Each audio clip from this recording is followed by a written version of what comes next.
بسم اللہ الرحمن الرحیم۔ شروع اللہ کے نام سے جو بڑا مہربان اور نہایت رحم والا ہے۔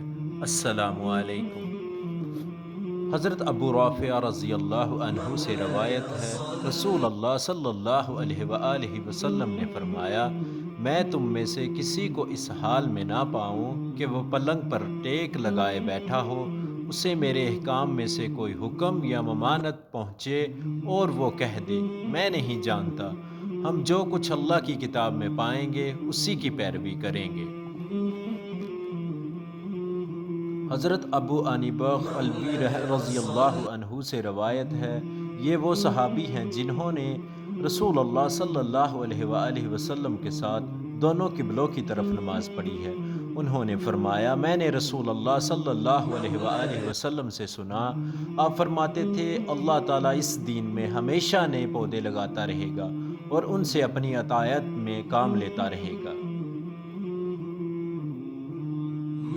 حضرت علی بن ابن طالب رضی اللہ عنہ سے روایت ہے، انہوں نے فرمایا، جب میں تمہیں اللہ کے رسول صلی اللہ علیہ وآلہ وسلم کی کوئی حدیث سناؤں تو تم اللہ کے رسول صلی اللہ علیہ وآلہ وسلم کے بارے میں وہ گمان رکھو جو زیادہ بہتر اور ہدایت و تقویٰ سے قریب تر ہو۔